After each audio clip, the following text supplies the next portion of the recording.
Hello and welcome to another one of our cook-along demonstrations. Today we're going to make quite an easy, nutritious recipe here of vegetable egg fried rice. Nice easy recipe. This can be adapted to anyone in your family. You can add prawns, you can add meat, all sorts of things you can do with this. And if you wanted it to be purely plant-based, then you can actually substitute the eggs for scrambled tofu. So I'm going to move into showing you how to prepare each of the vegetables for this dish. So the first one I'm going to start with is going to be the broccoli. So I've got half a head of broccoli here. The easiest way of doing this is to cut it into florets. So literally with a little knife, I'm just going to take the florets off at the stalks, which is nice and easy for the preparation of this. Now, most people would actually throw that away, and what a waste that would be. Yeah, it's still got a lot of nutrients in it. It will actually then expand your dish and have a bit more for it to feed more people. And I'm just going to start with a knife, nice and gently, using the claw method again. And you can see I'm just literally slicing it into thin slices. This is going to be blanched, so you are going to sort of soften this anyway, but if you can cut it into thin slices, it's much quicker, which means it doesn't have to be in the water for so long when it's cooking, which means then you don't lose some of the nutrients and vitamins because they are water soluble. So with the florets, I literally just nick it with a knife, I just pull it apart, and it's that easy. You don't have to do too much preparation with it. If you've got a large one, what I tend to do is cut it, the stalk in half, pull it away that way, and then I cut it just into another quarter like, and I just pull it away. Oh, that one didn't quite come, but there you go. And you just separate it. So it's nice and easy. Again, if you think it's a little bit large, again, just nick the stalk, yeah, and pull it apart, and it will automatically separate into the florets that you need. So the next vegetable I'm going to show you is the pepper. All right, so you'll see lots of ways of doing the pepper.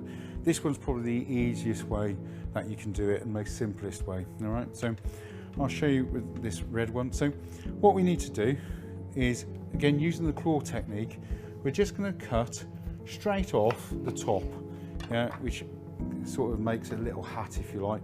We'll just put that on the side like that. Turn it round, and we're just going to cut off the bottom then. All right, again, that on the side.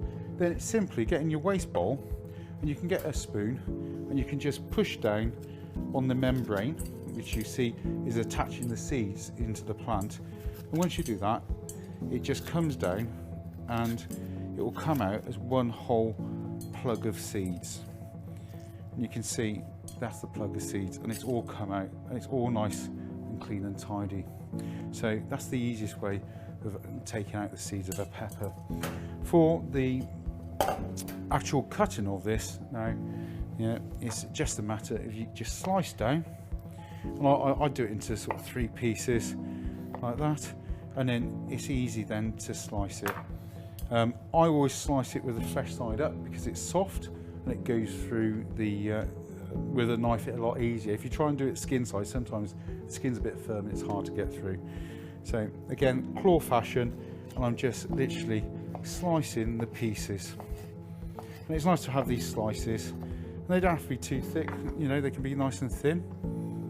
So I just get a bowl just to keep everything nice and tidy, so it's not crowding my board. Now, it doesn't matter if you slice across the curved part or if you want to slice downwards, it's entirely up to you. I slice across the curve because it looks a bit prettier. For the lid, you literally just push or break it off around the green, that can go in there. This one then exactly the same, okay, and I turn it over and I just cut little strips, and then that'll be our red pepper prepared for the dish. So my next vegetable that I'm moving on to is the spring onion. Okay, so what I tend to do, a lot of people are a bit funny with spring onions and they peel them and they cut the ends off, quite a lot off. There's no need for it. So I don't peel my onions at all. I just take the root off because I don't want the root. And then to make this look pretty, again in my stir fry, rather than cut it just along the stalk, I'm going to cut it at like a 45-degree angle, and that'll make a nice shard strip. So I'm literally just slicing it with my knife, using again the claw method, yeah, so it's nice and safe.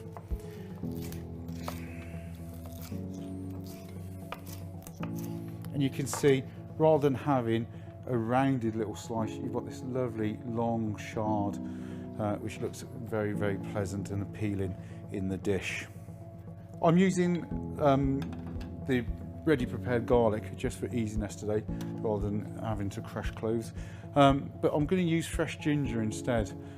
You can use ground ginger, but it's nice to have some fresh ginger. So the easiest way to do ginger is with the back of a spoon, and you literally scrape the skin. You've got to be a little bit careful, that sometimes it can splash into your eye and make it smart a bit, but if you just very carefully and gently use the back of the spoon, yeah, it's ideal for children to do this because there's no knives involved, and it's nice and safe, so they're not going to injure themselves by using the back of the spoon to peel a bit of garlic, a bit of ginger I mean.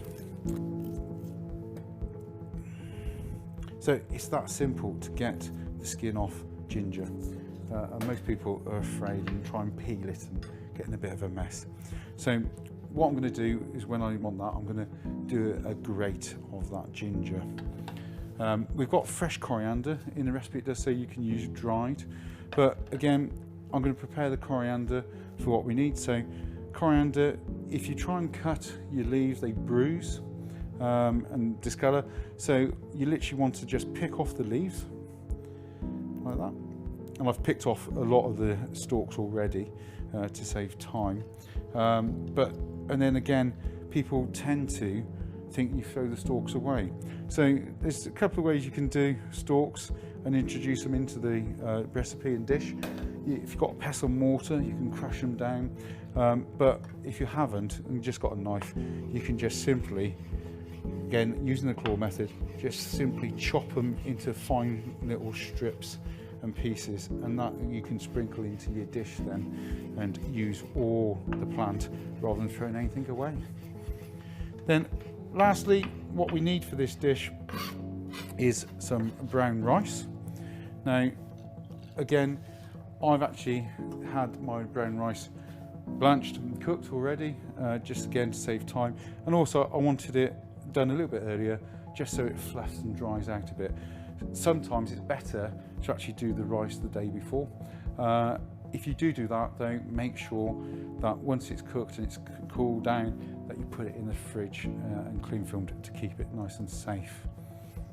So now all our vegetables are prepared, we can now move on to the cooking method. So we're going to start, now we've done all the preparation, the cooking of this stir fry. So because we're cooking, we're in an industrial environment, so you'll hear some fans because we have to have the fans on to take the heat out of the atmosphere. So it will be a little bit noisier than what when I was doing the prep. So what we need to do first is to actually take our garlic and our ginger. We need to fry this in oil just to release the aromatics and flavours of these two ingredients. The important thing with the stir fry is that it's a healthy method for cooking. It doesn't need much oil at all, so I'm only going to be using 2 teaspoons of oil. We realise that if you've got a frying pan and a wok, it's great and ideal, but not everyone at home will own a wok or a frying pan. So today we're going to be adaptive and we're going to use a saucepan. The only thing you've got to remember if you're using this is that you're going to have to cook it in 2 batches. So I'm going to put that on to heat now because we need the pan as nice as hot as possible to generate heat.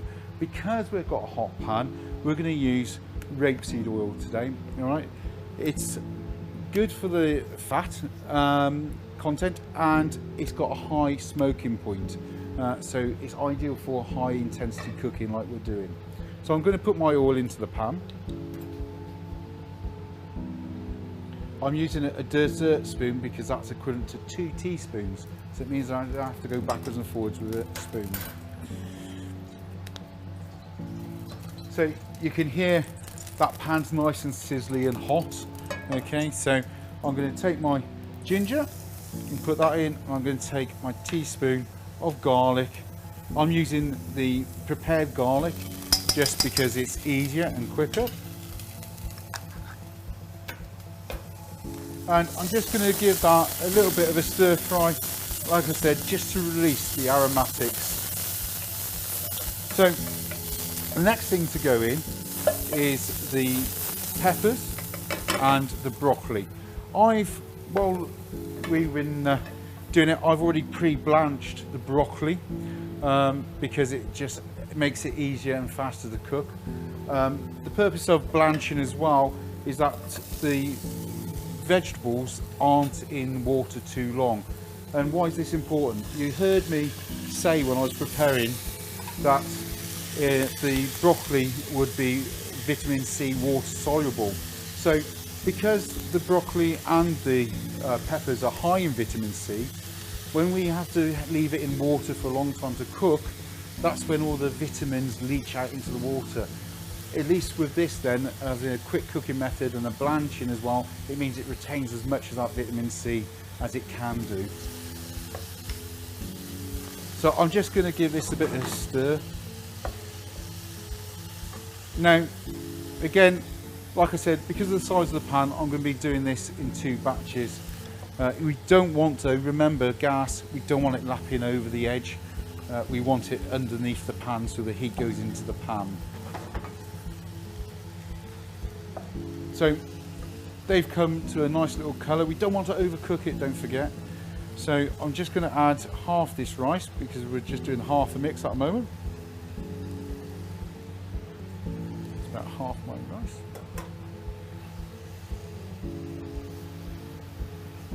And again, I'm just stir frying this in.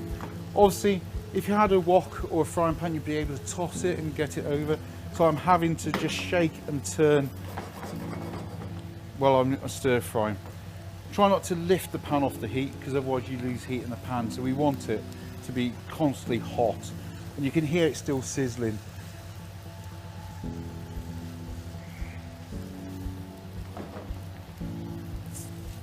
So this is going to be like this for about 3 minutes. While that's just generating that heat and doing that, I'm going to prepare my eggs for the egg part of the egg fried rice. So I'm literally going to just crack my eggs into a jug.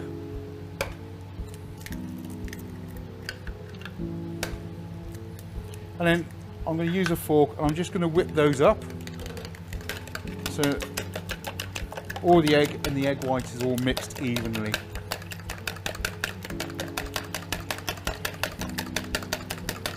Now, if you were to do coriander, as in dried coriander, you'd want to put the coriander in now. So we've got fresh coriander today, so we're lucky. So that goes in at the end, so it doesn't overcook and discolour. So I'm just going to put a few spring onions for that bit of extra flavour into there, but I'm going to leave a couple of behind because I'm going to garnish with that once it's cooked. Obviously, if you were doing this as a meat version, your meat and your fish would have gone in at the beginning with the aromatics, i.e. the garlic and the ginger.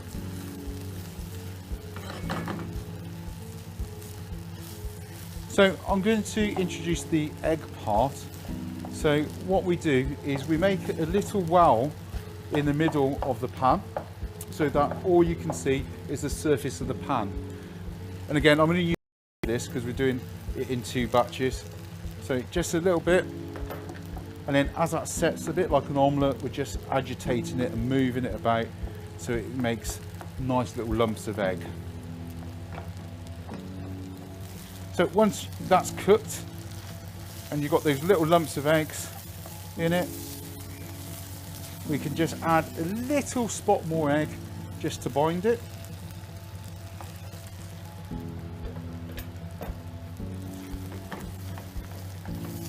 And it's literally a minute or so away from being finished.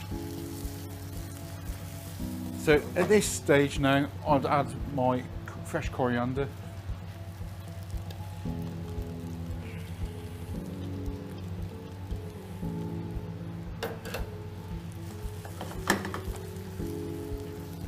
You can smell the coriander coming through now with the lovely flavours. If ever you want to smell your dishes, just get your hand and just sort of waft the steam up and smell at the same time, and you can smell what's being generated. So that's cooked now, and that's ready for plating. So we're at the stage now that the stir fry is cooked, so we're going to dish up now. I've got a nice bowl here to dish it up in, so I'm just going to get rid of the cooking spoon, and I'm just going to use my metal spoon now. So you can see the lovely, bright, vibrant colours of this egg fried rice. So all these lovely vegetables in it. And again, if you had prawns or something in there, you'll have the bright pink in there and be nice contrasting colours. So all I'm going to do is then is just to add a bit of texture, is to just garnish it with a few shards of the spring onion, which I've done, and that's your dish done.